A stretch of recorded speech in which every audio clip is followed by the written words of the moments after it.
I wrote cracker communism is allowed. It's in chapter 9. Yeah.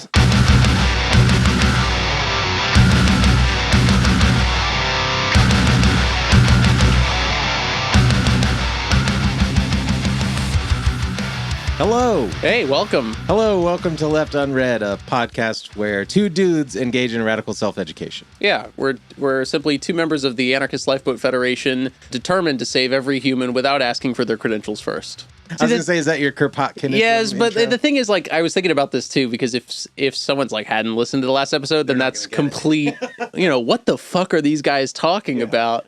Anyway, this week, what have we read, Johnson? We read The Jakarta Method by Vincent Bevins. If you listened to the last episode, you heard that it's one of my favorite books of the last couple of years. It's really influential on me, and it's a big banger. So I'm really glad we read it, and I'm really excited to talk about it. Yeah, and I think especially if you talk to leftists or communists now, this is pretty often one of the top books on their recommended reading lists. And I understand why, now having read it. Totally. It's easy to read. It's quite digestible. He does a ton of research. It's not that it's unbiased, but it is very clear with the perspective that it takes. And I don't think it's doing anything like apologetic. It's not that he would be apologizing anyway, but I think that the perspective he takes is one that I think somebody who's maybe not even necessarily sympathetic to leftism could read and just still gain something from. I gave this book to my uncle, who's not even a Democrat. So just to speak on that for a second, did he even fucking read it? What he said to me was that he lived through these things, so it wasn't a surprise. And I'm like, that's like a damning thing to say, like, don't tell me that. Yeah. And reading this book a second time, I reckoned with that idea that my fucking parents lived through all of this shit. Like, they literally were, my mom was born in 53. My dad was born in 49. Mm-hmm. So they were in their college years in the 60s and 70s. Well, they were adults. Yeah. I don't know. I mean, I think not to play apologetics for people that look the other way when, literal genocide is happening. But at the same time, the media machine was different than it is now. And even still now, it's obviously quite skewed and quite tailored to a particular imperialist point of view. And so, like, you'd have to be pretty fucking tapped in probably to know what's going on and or to know how to see beyond the way it's being fed to you to see the actual truth behind it. So, I mean, maybe cut him a little slack. No, that's fair. And I mean, of course, but I don't know. It kind of feels like that argument that's like, you got to cash it in the historical time, but there's always people that knew better, but I do agree with you that you have to be a certain kind of person to be tapped in that time period. Yeah. Both of which my parents were not. They were studying to be lawyers. So no. So, when we do kind of more traditional theory based stuff, we typically introduce the work, introduce the writer, because it has some sort of historical significance or the writer has some sort of historical significance in the kind of timeline of leftist thinking or communist thinking. That's not really the case here. This is a modern book with a dude who is still very much alive. Yeah. I say that because I think we're going to have to approach this episode a little bit differently. Sure. You know what I mean? I think the conversation will look different. And I don't know. I mean, should we give some sort of summary of what the book is? I have a quote anyway that I think is a pretty good summary. Okay. Regardless, it's really just in chapter 11 when he lists all the fucking countries that the U.S. has intervened in. Yeah, I just wrote the list. The list. Yeah. Literally, I just bumped the mic. The list. I started. All of my other ones have all of my other tabs have the chapter number on it, but that one has the one. So, yeah, I mean, let's just fucking read that thing, dude, because I think that really sums up what's going on in this book. This comes from chapter 11. If you've read it, as we have seen in the years 1945 to 1990, a loose network of U.S.-backed anti-communist extermination programs emerged around the world, and they carried out mass murder in at least 22 countries. Okay? There was no central plan, no master control room where the whole thing was orchestrated, but the extermination programs in Argentina, Bolivia, Brazil, Chile, Colombia, East Timor, El Salvador, Guatemala, Honduras, Indonesia, Iraq, Mexico, Nicaragua, Paraguay, the Philippines, South Korea, Sudan, Taiwan, Thailand, Uruguay, Venezuela, and Vietnam should be seen as interconnected and a crucial part of the U.S. victory in the Cold War. Yeah. You know what's interesting? I obviously have a more recent edition than you because it doesn't say 22 countries anymore. It says 23, and he includes Sri Lanka. Oh, shit. Damn. I didn't even realize. I was pretty confident that we were going to not have any. Well, I mean, it's obviously like a pretty minor difference, Yeah. but Okay, so even worse than we thought. yeah. And on top of that, I mean, that's a thought I had in this book, man. It's like the U.S. did not become imperialist just in 1945. Oh, like, yeah.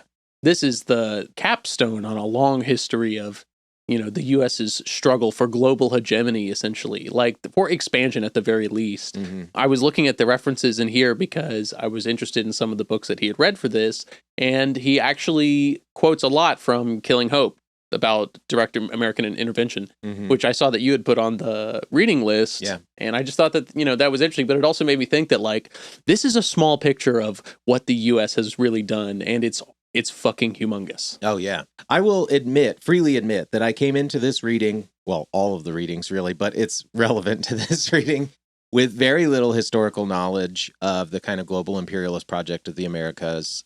I think I came to this reading with a kind of viewpoint of like understanding that this happened. Like, again, nothing was a surprise to me in this book, even the level of brutality. Mm-hmm. That's not a surprise to me with what I know about the U.S. empire. But at the same time, like my point of reference to it is pretty limited. You know, I was reading this and I was thinking about a book I read back in the early aughts called Confessions of an Economic Hitman. It brought that to mind quite a bit. And also what I know about the School of Americas, and then which he mentions at the end of the chapters here. But I don't even know where I was going with that. Just I think like I had a limited historical scope. And even with that, I think maybe what you're trying to get at is just that, like, even with that, the depth of what happens in this book, it's like creating and filling in gaps in Cold War history that I didn't even know I had. Yeah. And that's the thing, because I also don't have a large, body of Cold War knowledge or anything like that. I have like the regular US taught curriculum, like what happened in our point of view.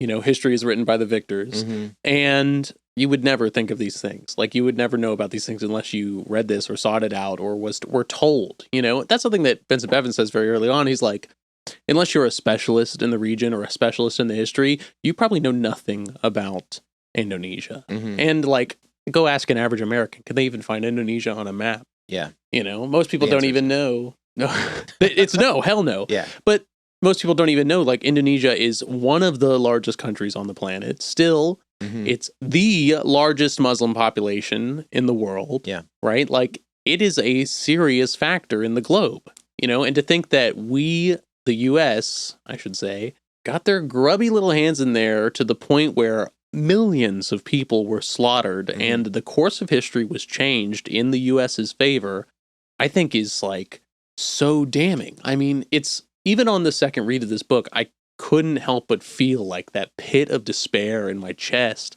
at just unknowing, like, how fucked this world has become at the hands of these people, And even what he's saying here, like, it's not an interconnected network. It's like we just flipped the switch on the machine and let it fucking roll. It's out of our hands. Like, these programs that we have put into place, the ramifications are incredible. It's impossible to overstate, I think. This was probably my main takeaway from the text, because he's talking about what a monumental impact these actions have had on the modern global world, what the world looks like now. He says, in this book, I spent less time discussing the real atrocities carried out by certain communist regimes in the 20th century. That's partly because they're so well known already. It's mostly because these crimes truly didn't have much to do with the stories of the men and women whose lives were traced throughout the past 100 years. Here's the part. But it's also because we do not live in a world directly constructed by Stalin's purges or mass starvation under Pol Pot. Those states are gone. Even Mao's Great Leap Forward was quickly abandoned and rejected by the Chinese Communist Party, though the party is still very much around. We do, however, live in a world built partly by U.S.-backed Cold War violence. My reaction to that when I was reading it was, when you tell the average person that you're a Marxist or that you're a communist or whatever, first thing they go into is like, well, what about the gulags? Well, what about this? Yeah. Marxism has never worked anywhere, like this, all this sort of stuff. And, again, I'm not much of a Stalin apologist at this point anyway in my trajectory. I know little of Mao, so it's not fair for me to call myself an MLM or anything like that. Because in large part at this point anyway, I tend to agree with those objections. Yeah. You know what I mean? I think Stalin was a despot, and I think he took advantage of a situation that wasn't in the favor of the people by and large. Mm-hmm. And so I don't disagree, but at the same time, I think the world we live in now is more shaped by the global imperialist project of the United States than it is in any way by Stalin or Mao or whomever else, Ho Chi Minh, whomever else we want to point the finger at from the comfort of, living under this imperialist state. More so even, I think those figures are assimilated by the same structure that oppresses us. I mean, they're literally used as a cudgel against a different possible future. Yeah. Wholeheartedly. My other thought that I would add to that is, along those same lines, reading the book got me thinking a lot about how we can be made to turn on ourselves. Mm-hmm. Because oftentimes the stories that are told here are not necessarily specifically, U.S. operatives coming into a country and committing mass murder, so to speak. What they do is they create a propaganda machine. They put in some crony capitalist to lead something that then creates this kind of division among the people, you know what I mean? Where it then becomes like, well, the communists are running around with machetes and murdering and raping and doing all of these things. And it creates anti-communist sentiment, which then turns people against people, which is a very powerful tool. And again, speaks to the way that the mechanism continues to roll, whether we wanted to stop it or not. We definitely don't, we being the U.S., but, it's out of our hands at a certain point. Yeah, I think that there's so many things in this book about exactly that thing, right? One, the kind of divide and conquer strategy that you're talking about is something that has to be reckoned with regardless. I mean, think about people who would go out of their way to be counter-revolutionaries even without, putting it in those terms. Mm-hmm. They would simply just be like, oh, the insurrection is happening, or like it's our time to shine as patriots, or whatever. Like all of those people exist, even outside of an ideological context. So it's just something that has to be reckoned with because those forces will be played up against us. Secondly, there's a quote in here that I really like in chapter 11 where it's the fourth point he makes about all of this. The fourth way that the anti-communist extermination program shaped the world is that they deformed the world socialist movement. Many of the global left-wing groups that did survive the 20th century decided they had to employ violence and jealously guard power or face annihilation. Mm-hmm. When they saw the mass murders taking place in those countries, it changed them. That was just...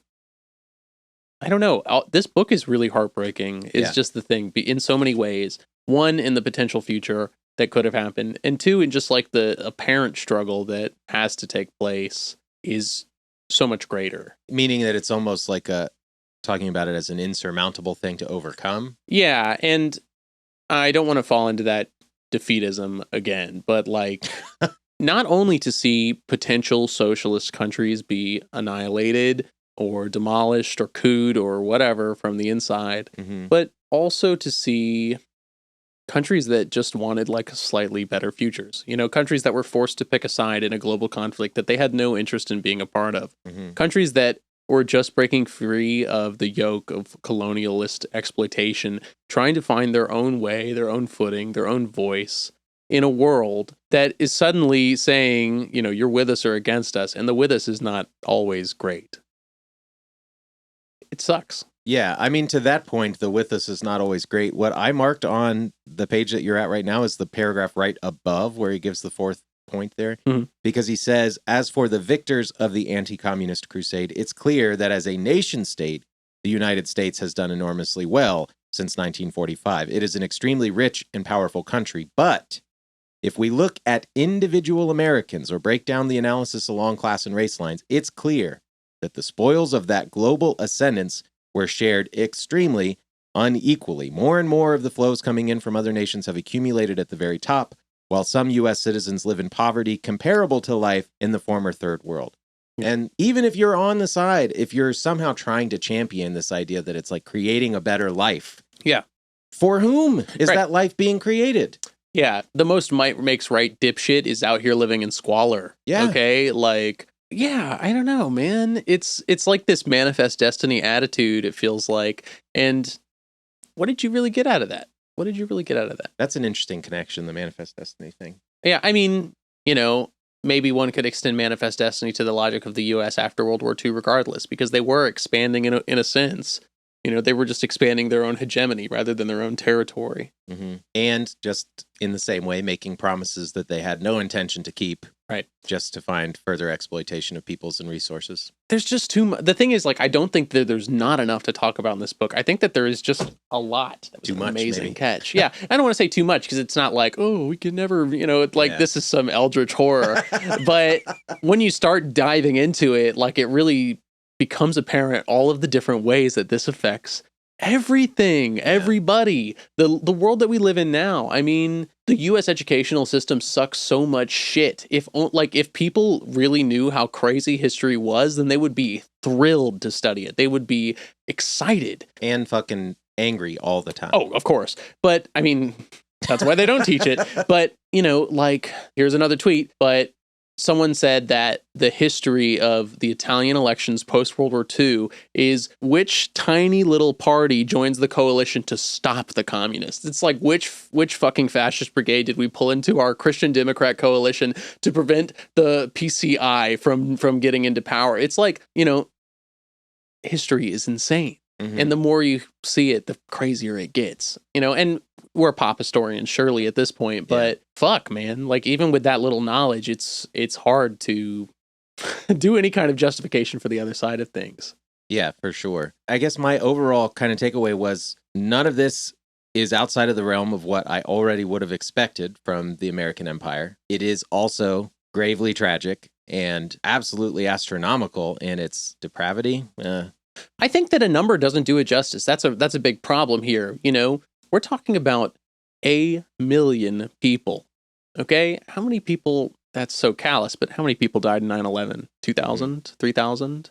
Right? Even 10, 20,000 on the grand scheme, all effects included? 1 million people. That's insane. You're telling us that we killed more people than we did with nukes. Yeah, he actually says, fuck, I'm not going to know where he says it. Yeah. But he says the thing where he's offering some data, some numbers, and he says, even with the atomic bombs dropped on Japan, the casualties in Indonesia way outweighed the casualties in Japan in World War II. It's like, so this is beyond the point of probably the, arguably the most heinous act of, like, murder. It's genocide. It's genocide. It's just not like an ethnicity, but an ideology. Mm-hmm. And it's so fucked. On top of that, it's not even communists all the time. Like, here's a quote. Dude. Yeah. In the chapter fucking 10, in the section Drain the Sea, this was really telling. I mean, they didn't just use it to kill communists or subversives in that sense, but anybody that they viewed as a threat. Admiral Emilio Massera declared Argentina was fighting a third world war between dialectical materialism and idealistic humanism, which is really rich coming from death squads. Mm-hmm. This meant removing the influence of Marx as well as Freud and Albert Einstein. Okay, here's the quote. First, we will kill all subversives. Then we will kill all of their collaborators. Then those who sympathize with subversives. And then we will kill those who remain indifferent. And finally, we will kill the timid. It's just so mask off, you know? Kill all that oppose us, and then we'll just call them communists. Yeah.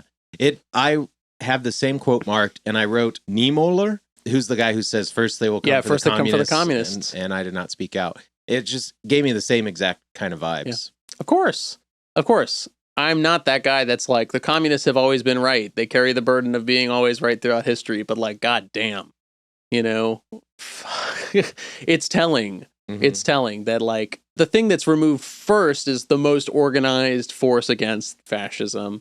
And then once that, I was going to say protective layer, but like once that even modicum of protection is gone, it's just free reign to do whatever. Mm-hmm. Another fucking Holocaust. Well, because it becomes easier and easier to push the line farther out, or push the, the web, the net further out. Yeah.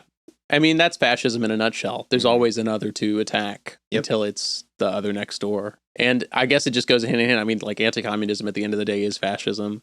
You know, I had a thought. Yeah. I'm not going to verbalize it very well, and I'm probably going to sound like a fucking idiot. But because reading this, I was thinking so much about anti-communist sentiment, right? Yeah. And I was like, at its core, is it possible to be an anti-communist and not be a fascist? Like, because, again, maybe that's a little hyperbolic or an oversimplification of the situation. I know exactly what you mean, though. But that's exactly how I was feeling. It's like, at what point are the justifications you're using against communism not just regurgitated lines that are in favor of fascism? It's like during the George Floyd stuff when Antifa became like a household name and people were like, I'm anti-Antifa. You're anti-fascist? Yeah. Okay. Yeah. I think there is a flavor out there.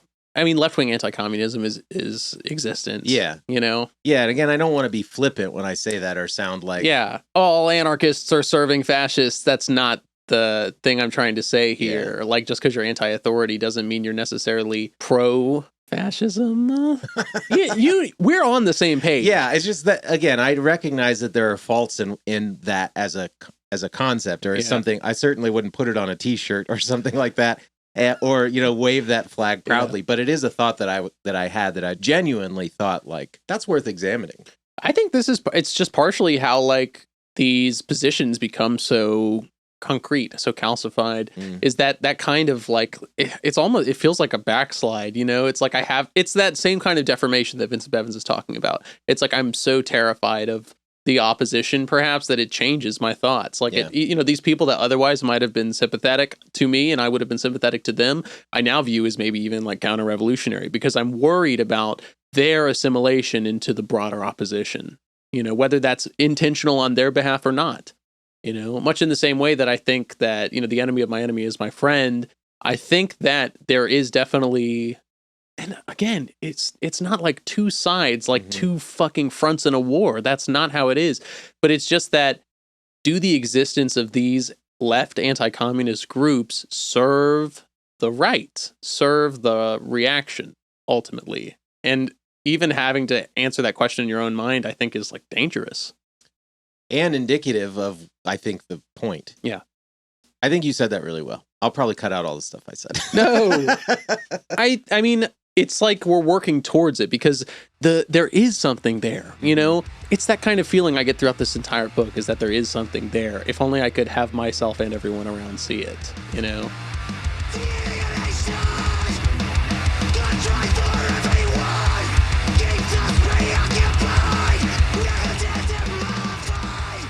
The Communist Party had won a few seats in the most recent Dutch election and participated in parliament. In France and Italy, the Communist parties aligned with Moscow were still major players. The PCF got more than 20% of the votes in 1967. Curious date. And it formed parliamentary opposition with the socialists and radicals. Italian communists had gotten second place in the previous election and had held solid chunks of the country. In West Germany, there's no influential Communist Party, obviously, but the Social Democrats were literally the same Social Democrats that were from Marx's time. On the next page, just a little bit down, it's very clear to Francisca why Europeans were allowed to experiment with social democracy. Racism, very simply. I mean, that's so fucking real. And I was just thinking now about that exact thing. When they were saying they had no love for programs like Mao's, think about how, like, it's been a while since a Maoist has been in the popular media, but think about the idea of a Maoist, like this peasant, green, military fatigues, holding the little red book, saying like, just like chanting slogans, this kind of violent, mindless approach versus this like intellectual Marxism. It's so strange that as soon as communism becomes something that is in the East, it's suddenly like this barbaric brainwashing force. I mean, brainwashing even comes from the Korean War. It's crazy to see like the imagery shift, I mean, you even see that in Russia where they think about Russians as like these Asiatic barbarians. It's like, that's a little bit east of fucking Poland, man. Don't even try that, It's just, there's some imagery at play there that I think is interesting. And ultimately, it does just boil down to like this Orientalism, this fucking racism. Yeah. I was thinking a lot about TikTok while I was reading this also. The way people can be made to turn on themselves, how we can be manipulated through the manipulation of media and through propaganda, be made to see a particular point of view and, demonize others, the things that are happening. And I don't know, I just kept thinking about TikTok.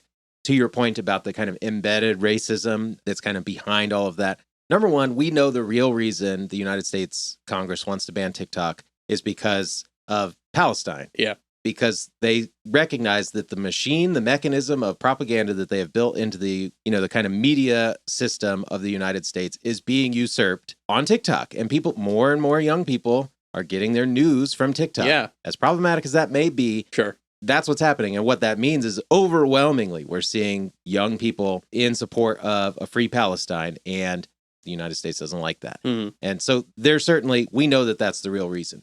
But there's also the embedded kind of Chinese boogeyman that's being built into a part of the kind of propaganda against TikTok. Even though TikTok is not even majority Chinese owned anymore, it's just like baffling. Yeah. I don't know. I just see a connection to all of this. I know. I absolutely agree. I mean, that xenophobia is there all the time. And I am critically optimistic about China. Like, I am not like Xi Jinping strike when ready. I'm very not concerned, but like China is not my paragon. It's just not. It's something that I really want to learn more about because, like I said, I'm like critically optimistic. Like, I have critical support for China, but what part of that even though is like this kind of weird US image that they give us of like this, the Chi-Com agent, but I totally agree with you. I mean, just in a third layer on top of that, I mean, the fact that it's not even like we're banning TikTok, but like you must sell TikTok, this hugely popular, hugely profitable. Well, I don't know how profitable it is. I mean, it's an app, but this hugely popular thing to a US company, like that's bald-faced. There's no hiding what the actual motive here is. And it's, I don't know, to obliterate the platform as it stands currently. Yeah. And it's because of exactly what you said. I mean, I haven't watched mainstream media in a long fucking time.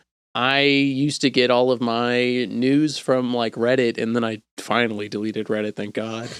And then, from Twitter, but it was never from a news source. And I don't know, a part of that, even though I know that these platforms are still echo chambers in their own right, part of it felt a little more autonomous. Like, like I was getting the news on my own rather than having like a talking head feed it to me. Yeah. I think that kind of feeling is there, even if the algorithm is doing a lot of that lifting. I don't know. My mom was always, my mom is so funny. She's like finally getting into Substack writers, and she's like, you've got to read Heather Cox Richardson or, all these people talking about like the strength of American democracy, or, how we need a strong left wing and a right wing. I'm just like, Mom, I haven't turned on a cable TV channel in a decade. Like, yeah, I'm not going to do that. Yeah. So the layers, there are a lot of layers there. And I think connections, layer one, embedded racism. Yeah. Par for the course in America. Mm-hmm.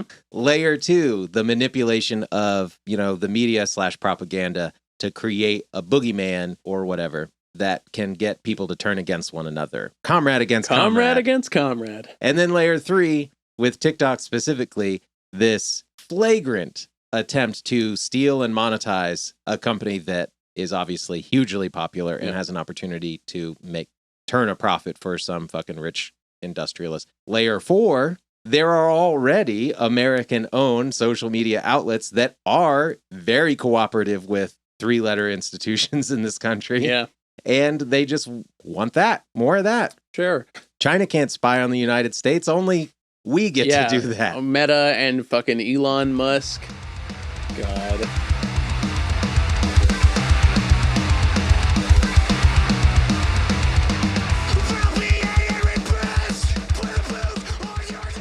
First off, I love that one of the first subsection is called Actually Existing Anti-Communism. Yeah. That just really cracked me up because it's like, it's not real anti-communism. He talks about the U.S. as an apartheid society. That was jarring to me. Imagine a U.S. textbook saying that we had apartheid in America. It would be burnt. It would be burned. Yeah, this is something that should be obvious to anyone that's looking around, but the way that the mechanism runs is that you deny the reality in front of you to create a sense of reality that is truly unreality. You know what I mean? And so, yeah, a textbook that said that we were in an apartheid state would be burned. Yes. Well, I was going to say, first off, have you seen the documentaries that he talks about in the beginning here? The Look of Silence and also The Act of Killing? No. Really good. Really fucking horrifying, obviously. Yeah.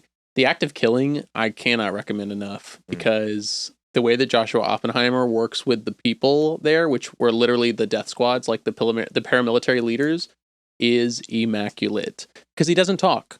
He doesn't, I mean, he does ask questions of them, but for the most part, he just lets them talk. The way the documentary works is that he's interviewing all of these death squad leaders who are like local heroes now and just lets them talk. And he gives them essentially the production capacity to make whatever kind of movie they want about their, crusade. Mm-hmm. And they make like these fucking plays and movies and like these wild set performances. And it's so horrid to watch because you know what they've done. Mm-hmm. They know what they've done. They're happy to tell you, but it doesn't click with them. Yeah. It doesn't click with them. Except at the end of the movie, it does with one of the guys. And he's like, I'm horrible. It's really good. I think you should watch it. I'll check it out. The second one is still good, but it's a much more brutal movie. It takes the Look of Silence, takes the perspective of a man who was young at the time in like 1960 something, and his brother, I think, was killed. And it's just him confronting these people and then giving them the look of silence, like looking at them and not even saying anything and just letting them come face to face with his humanity and his brothers who they have murdered. And it's it's harrowing also.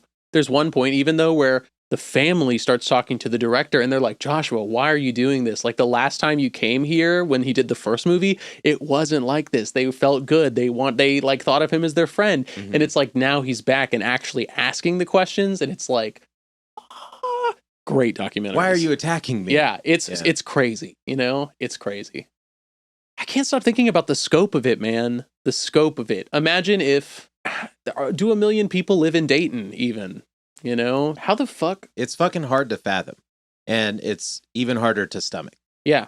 Especially, I hate to keep qualifying these things, but like in the time span, how fucking long was that? It was a couple of years. One really interesting point he makes is the transitions from these dictatorships into democracies. Because like, it's very funny how we can look at these from the outside and see these like brutal dictatorships, these brutal instruments of repression, but they do ultimately become democracies in like the modern sense. Yeah. I really love this quote here in chapter 10. It says, for the two biggest anti-communist governments ever set up in the former Third World, the end of the Cold War had an indirect effect. Both Indonesia and Brazil transitioned from authoritarian rule, at our hands, we put them in that position, to multi-party democracy. They did so at different times.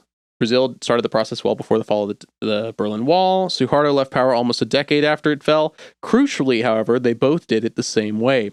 In Brazil and Indonesia, the transition from military dictatorship was carried out in a controlled manner.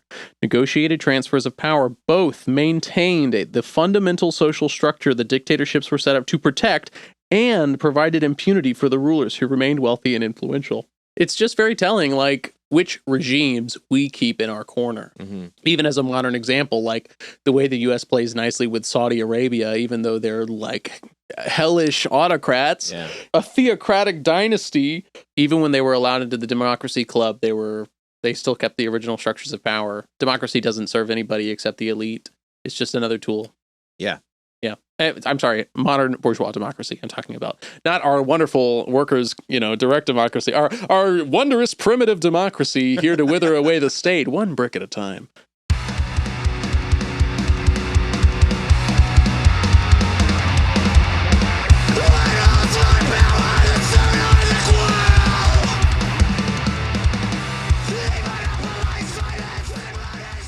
A lot of the stuff that Bevins writes about, I'd heard of some of it, mostly from punk bands. MDC, Millions of Dead Cops, is a hardcore band from the early 80s. Still going today. Dave Dichter is great. But anyway, in the Multi-Death Corporation 7-inch, I have an original press, no big deal. Yeah. You open up the insert, and it's all about Guatemala and Grenada, I want to say.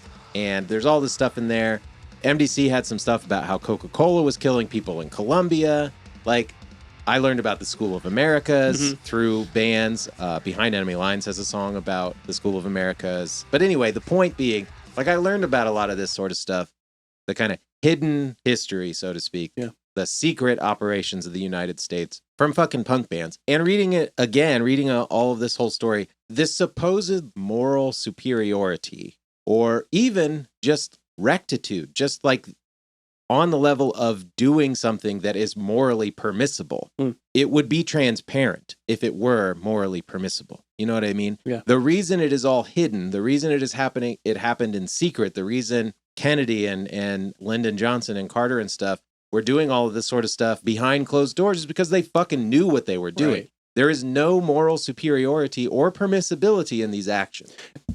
You just made me think of the fact that like this kind of society that we're trying to build is one that is ultimately transparent, and I think maybe secrecy is like the ability to, it's like absolute power corrupts. It's like if you can act in the shadows, like you can do shadowly work. What a weird way to say that. But, it's like the CIA knew that they were not at risk of being exposed to the public, regardless of how heinous their crimes were. And even if they fucking, like, Frank Wisner's son is like, he really believed he was fighting communism. At the end of the day, it's the fact that they thought they had license to do whatever they needed to do, and the fact that they were operating in the shadows only emboldened them more so. Like, if they were under constitutional review or fucking whatever, then it would be a different story. But just the fact that, like, they did whatever they thought they had to do and they operated in the shadows, it gave them a license to act in this way. Yeah, they're not only being absolved from any actual accountability, they're also being absolved from the accountability of public opinion. Yeah. Like whether anything happened on a legal level or anything like that, or, the fucking firing squads came out, that's not on the table. But the fact that it's a secret also means that you don't even have to be held under scrutiny in the popular opinion. Yeah, I mean, I was just thinking about the difference between the Korean War and the Vietnam War, because that's like always the thing that people say about the Vietnam War is that it was like televised. The first televised war. And it fucked, like, even though atrocities literally happened in the Korean War, like, we destroyed 99% of Korea's industrial base. We massacred people. We did really, really horrific stuff. It is forgotten, and it's because it was never in the popular eye. Ideologically, the two wars are very similar, of course, but the difference in the fact that we had like this movement against Vietnam, like the whole anti-war movement, really speaks to the power of having to operate in the open. There's a lot in here even about how they stopped journalists from coming into these areas. It's not that people didn't know what was going on, but they were actively being halted from revealing it. I was thinking also, this is a little self-crit here, but on the Trotsky episode, on the Permanent Revolution episode, I said that the national question wasn't a question anymore, and man, that was a dumb thing to say. Like, of course, there are still peoples out there that are struggling for sovereignty, and I just wanted to take a second to acknowledge that, because, like, there absolutely are, of course. It's a very weird end of history thing to say otherwise, and I just wanted to acknowledge that. The people in East Timor really here, because they were just like living their lives, man. They were chilling. They were natives. They were indigenous peoples. Like, they had no ideological current. There was nothing, right? And they just went in there and started massacring them. And our good old boy, not yours, because you're not from Georgia, but my good old boy, Jimmy Carter, allowed it to happen. And Gerald Ford, I guess. No, it was Ford. Would have been Ford, I guess. Ford, yes. Not from Georgia then. But Jimmy Carter fucking sucked too, man. Yeah. Your point about East Timor or whatever, right? Like, the other thing that I was thinking about beyond the transparency point and how that proves that it's morally impermissible action, that you can't do it in the open. The other point is the kind of supposed, this comes from like a capitalist realism kind of perspective or whatever, but the supposed superiority of capitalism or imperialism as a political system, right? If that were true, intervention like this would not be necessary. That's the other thing that I think is just like so fucking obvious when you see the stories of the United States and their meddling.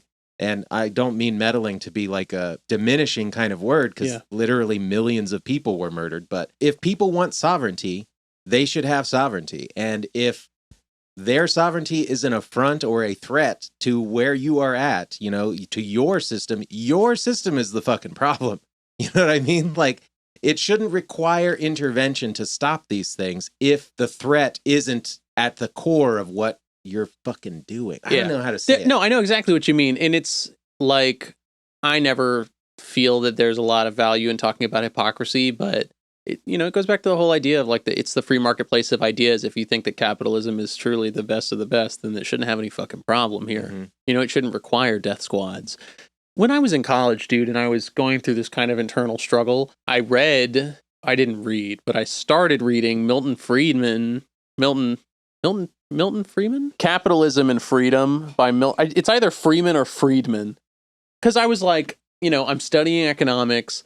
I should look into these thinkers, like I should look into these people. And I read the introduction and it sucked mega dick. Like it was nothing, you know. And even reading theory that isn't so crazy, you know, we've in the grand scheme of things, we've been reading pretty light theory. Mm-hmm. I would say it's convincing. Like I was not convinced, and all throughout my classical economic training, I wasn't convinced either. You know, it was the idea that I had to learn these systems because they do make sense in a way, but they don't really make sense. Like you have to go out of your way to kind of make these things happen. In fact, I saw something. There was a study that said they were looking at all of the assumptions that classical economics requires to be true in order for the system to work. And they were like, the actual probability of all of these assumptions being true is less than 1%. Like there's, you know, these models that we've kind of built our capitalist society around are bullshit. They're made up. I've talked about this before, but like the whole body of undergraduate economics is essentially hand waved away when you get to more advanced stuff. They're like, this is all fucking cracked. Don't even worry about it. It's that same thing though. I can read Marx and understand it. Like I can read Lenin and have it change my belief. You know, I'm convinced by a certain body of theory, and it's not the capitalist body of theory. Well, because again, I think that comes back to the point about like trying to sell you a story about a reality that you can see before your eyes is unreality. Yeah. It's like not hard to recognize when you see someone like Marx or Engels or Lenin or someone like that lay out for you something. It's like, yeah, that is consistent with my experience. Yeah. That's consistent with what I see. So it's easy to digest and understand and believe and move forward with as a, you know, an ideology or something like that. As opposed to all of this other shit that it's like they're trying to tell you is true, and you're just like, that's not what it fucking looks like. Yeah. But the invisible hand. Yeah, just you know, it's about market equilibrium and my genius coefficients, and fucking blow my brains out is what it is. And I think that there's like a fiercely anti-intellectual current against Marxism because of that exact thing. It's like if you actually do sit down and study these things, you'll see very quickly that one, they're not night-raiding demons. They're people that genuinely want what's best for the world. Mm-hmm. You know, and I'm not here to get into the discussion of what they intended versus what happened in the historical record, because as you can see from reading this book, they were not acting alone. Like every action that they took was actually reaction to the world around them. You know, that's just a big part of it. I mean, to hear in the beginning that Stalin, this like, oh, this Hitler-esque authoritarian figure, was chilling after World War II. He was ready to chill. Mm-hmm. You know, at Yalta, they expected to do cooperation. I've said this in 4 fucking episodes now, man. But like, it's so real. Yeah. It's so real. Yeah. He stopped revolutions from happening. Stalin stopped revolutions from happening. Stalin was anti-revolutionary because of some fucking pragmatism. Like, that is, in hindsight, like hellish, horrid, horrifying. You know, fight, win. Operation Unthinkable was real. If you don't know, Operation Unthinkable was a proposed strategy in World War II where they said that they would just push straight through Germany and take out the Soviets as well. And the reason it was called Operation Unthinkable is because there was no fucking chance. Yeah, like, no fucking way. Yeah, there was no fucking chance.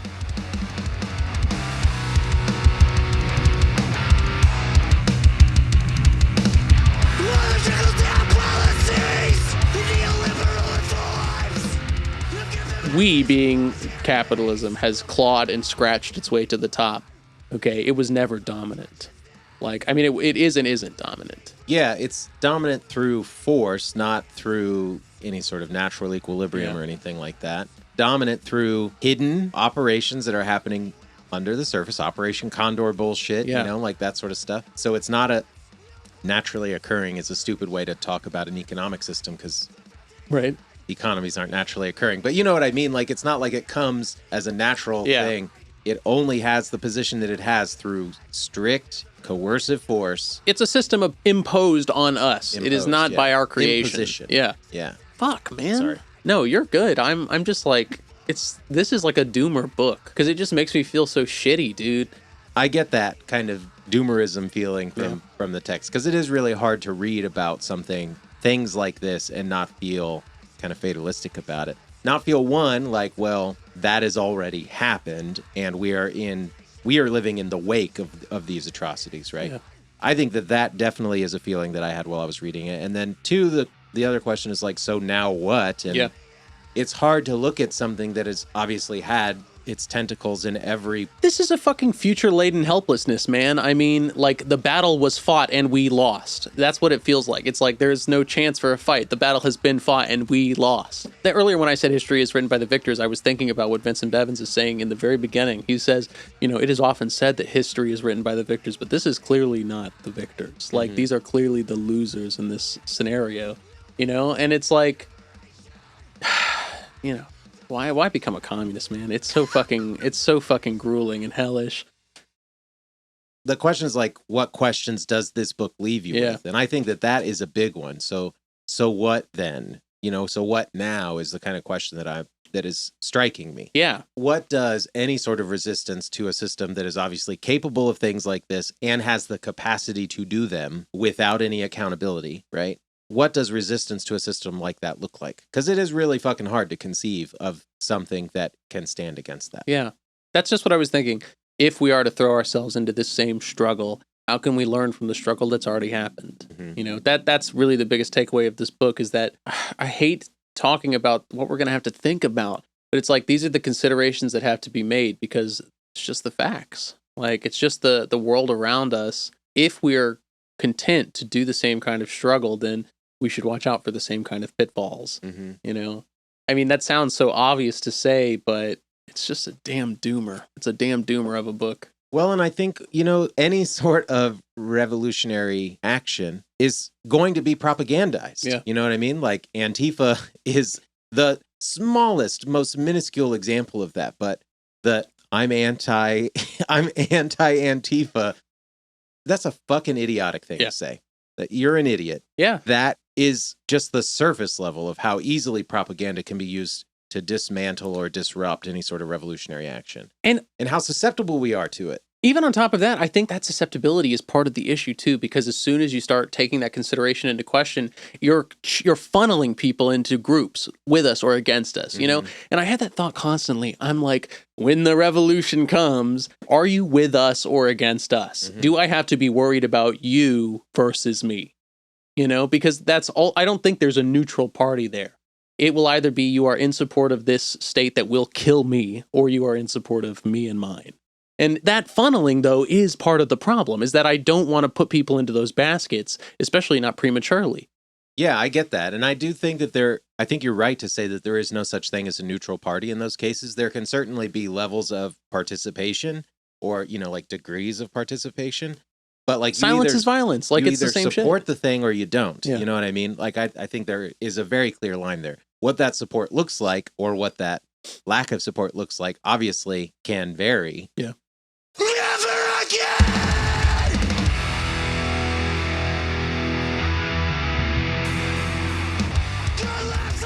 Do you think this is a valuable thing to read? Absolutely. I mean, yes, everyone should read this, is what I think. Unless you already have like a fucking perfect picture of the Cold War, which you don't, you should read this. Understand the scale of U.S. cruelty in just the last fucking 80 years. Yeah. You know, forget all that stuff that came before. Just looking at the actions of the U.S. post World War II, which everyone agrees is like the last good righteous war where we, the good guys, fought the bad guys and won, which, even if it's like, okay, we were great up until then we did the great thing, we fought the Great War II, and we won, and we did it. It's like, what did the U.S. do then? The worst atrocities on this planet. Like, yep. Like, that's it. You know, that's it. What I was going to say is that I've been reading a lot about World War II, and I think this was like the first time I really, really had the thought of World War II as not a good versus evil war. You know, which, I mean, I've had a nuanced view of World War II for a while, but I really felt it for the first time, where I was like, this was like a three-way conflict that went in a lot of different directions, you know, and that image of World War II has been being chipped away for a long, long time. I think finally that conception has fallen in my mind. I mean, the Nazis were truly evil, don't get me wrong, but the actions of the Western world post World War II harm that image. And that's as straight as I can say it. If truly defeating the Nazis and creating a Nazi-less world was the goal, which I'm not even saying it was, they did a fucking terrible job. Yeah. right? And the socialists were willing to cooperate, man. That's the thing. Stalin prevented East Germany was held back from its industrialization, Sovietization, because they wanted unification. Mm-hmm. They had the idea of a unified German state. And guess what happened, man? It's fucked. Yep. You know, and we're seeing, I mean, just to talk about living in the wake of that, like you see those ripples today, even. I know we're way past the scope of this book, but I'm with like it. the fact that, you know, for the first time in a long time, the far right AfD party in Germany is polling, and they're polling highly in places that were previously East German, is telling, because you can see how the lack of available development in those areas have led to the conditions now for a reactionary wing to grow. Yep. And it's like, damn, I wonder what would have happened if we had just let those areas develop in their own right to actually create this socialist democratic republic of Germany as was seen. You know, I know nothing about the GDR, don't get me wrong, I'm sure they had a billion problems, but it's about that potential. It's about the squandered potential. That's what this whole book is about, and that's why you should read it. Well said. I don't have a lot to add to that. I mean, I think I agree that you should read this book. I was probably halfway through it thinking like, this is giving credence to things that I feel like I already knew and understood. Mhm. So it's positive in that way, but I don't know that I'm going to walk away from this like with some overwhelmingly changed perspective or Yeah. view. Maybe I've just had enough tidbits of exposure to some of the things that are being talked about here that I already kind of could piece together the larger puzzle. But I do think, especially if you feel like you don't know much about the Cold War, if you distrust the U.S. government and you can't exactly understand why or articulate why, this is definitely a book for you. If you need some Cold War firepower, fucking read it too. Okay, like again, we're not debate bros. I don't want you to go engage in debate. That's not why I want you to listen to this podcast. But understand that if people are throwing atrocity examples in your face, don't just fucking laugh in their face. Just laugh at them. Because, yeah, I mean, just like you said in here, like we don't live in the world formed by those purges. We don't live in the world formed by the Cultural Revolution, you know? Timorous and innocent by all the lies that they invent. What are we reading next? We are reading Imperialism, the highest stage of capitalism. Imperialism. Yes, it's Lenin. It's lit. I'm ready. Let's get back to some hard theory here. I'm very much ready to get back to theory, yes. Yeah. Reading history has been nice. This was good. Don't get me wrong. I mean, it has a place, and you have to contextualize the theory. I mean, we are in a position where we can read the theory and then read the history that is commenced after that theory was written and kind of get some conclusions, find our way. What the fuck am I trying to say? Like, we can read the theory, read the history of what happened after that theory was written, and then kind of come to our own conclusions about that or whatever. I think that there's a place for that, and it helps us understand, especially like how to move forward. But I want to read some theory, man. Yeah, I do too. Theory is a little bit like the secret sauce. It's nice sometimes to see it broken down into a more mechanical aspect. I'm interested to see how Lenin's conception of imperialism, which, you know, it was written in 1916 or 17 or 15. It was like in the 1910s. You know, how that stacks up to all the imperialism that we saw after. Because the things that he had in mind when he was writing are, you know, full colonial examples, right? I mean, I'm sure we'll hear a lot about World War I being an inter-imperialist war, which he was totally right about. I mean, not any American, because they're dipshits, but like go ask anybody what World War I was fought for. Who will say? I mean, nobody, you know, nothing is probably the most common answer because one guy was shot by a Serbian anarchist. Nothing is the answer. Nothing is the answer. It was fought over petty imperialist squabbles. The idea of an expansionist policy having no room to expand to.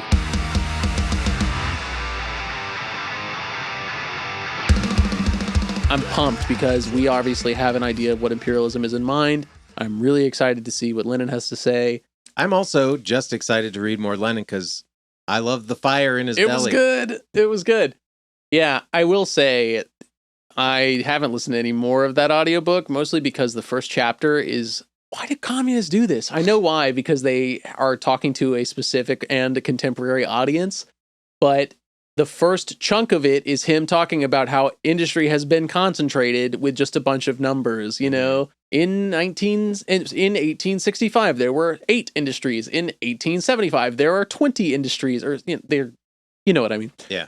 So we'll see. Hopefully, when we get past all that shit, it'll be Lenin at his best again. So that was the Jakarta Method by Yes. Vincent Bevins. Did we miss anything? Do you have any thoughts, any comments for the show in general? You can send any thoughts or feedback to leftunreadfeedback@gmail.com. We want to hear from you. How did we do? You just said this. Also, like, what else do you want us to read? What else do you have an interest in reading that might be interesting for us? I know we're still in the beginning of this journey, but there is much out there. for sure. So let us know. Okay. That was it. Right? Yeah, that's it. What do we an outro? I was actually thinking, the thought that I had in my brain was like, what's a pun that we can make from the Jakarta Method? And then I was like, that might be hugely disrespectful. Yeah, to make a that pun. might be fucked up. Yeah. Till next time. Bye. Bye. I'm so sorry. I'm This sorry fucking about your- Amish dude. Sorry about your dill jerky. Piece of shit.